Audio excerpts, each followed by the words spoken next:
If your iPad's front panel is cracked, like this one's is, you can either live with it, buy a new one, or as I'm going to show you today, fix it. Just remember that this isn't something you should do if you have an Apple Care Plus or other warranty that covers accidental damage.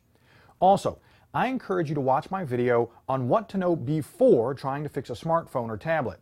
It will help you decide if you should tackle the repair yourself or just take your iPad to a shop. And lastly, understand that by following the instructions in this video, you do so at your own risk. Before you begin, you'll need to get the necessary replacement parts and tools. Now, on this iPad, we're replacing just the front panel, not the LCD, and we'll be reusing the home button and metal camera bracket from the old panel.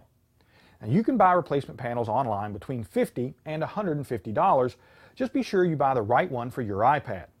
And depending on where you buy the panel, it may come with pre-cut adhesive strips. If it doesn't, you'll need to buy them or cut your own strips from double-sided tape. As for tools, you'll need a hairdryer or heat gun, a few thin metal blades, several plastic spudgers, guitar picks, or plastic case opening tools, and a Phillips 00 screwdriver. Again, you can pick these up online if you don't have them. Lastly, I'll be replacing the panel on an iPad 2, but the same basic steps can be used on the iPad 3. The first step is to back up all the iPad's data using iCloud or iTunes, just in case something goes wrong. With that done, you can begin removing the cracked panel by heating its edges with a hairdryer or heat gun. This loosens the adhesive that holds the panel to the case. Heat a small area of the panel until you can easily insert a thin tool between the panel and the case and gently pry them apart. If the panel doesn't easily come away from the case, keep heating the area. Also, take care not to insert the tool too far into the iPad. Doing so can damage the LCD and other internal components. Once you've created a small gap in one area, work your way around the edge, heating and prying as you go. You'll need to leave placeholders, like this spudger, in the separated sections to prevent the panel and case from sticking back together. You'll also need to be very careful when working to the right of the home button. The Wi-Fi antenna is attached to the panel here, and you'll need to gently pry it loose without damaging it. And although we're not really worried about breaking the panel anymore, take care around the bottom left corner.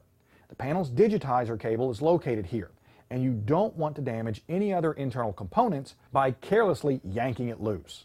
With the panel separated from the case, we need to disconnect it from the main circuit board. Unfortunately, the connector is located under the LCD, so remove the display's 4 Phillips screws and lift it away from the case, holding it along the right edge and folding it over along the left. Then disconnect the LCD connector from the main board and set the display somewhere safe. We can now disconnect the broken panel. First, carefully flip up the 2 locking levers on the digitizer cable connector. As you remove the cable from the connector, you'll need to gently peel it away from the main board's metal shielding. With the broken panel completely detached, we can now remove the home button contact using our Phillips screwdriver.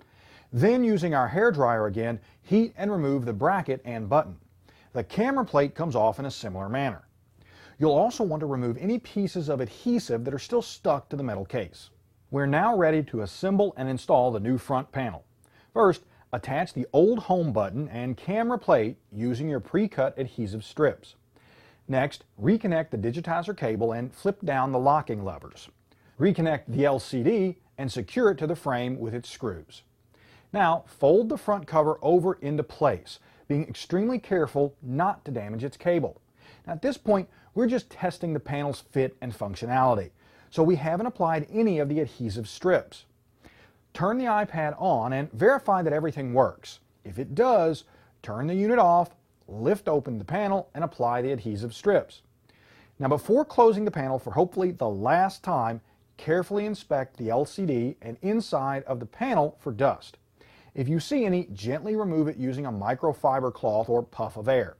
Avoid touching the inside of the panel's viewing area or the LCD with your fingers or anything else that might damage these surfaces.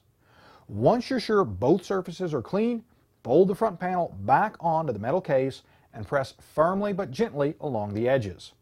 After removing the front panel's protective film, the fix is complete. Now, I'm not going to lie, this is a tough fix, but if done right, it can breathe new life into a broken iPad. Now, if you have questions about this fix or any of my cracking open videos, you can contact me through Twitter. And to see more teardown photos of the iPad and other tech gadgets, go to techrepublic.com/crackingopen. For CNET and Tech Republic, I'm Bill Detweiler.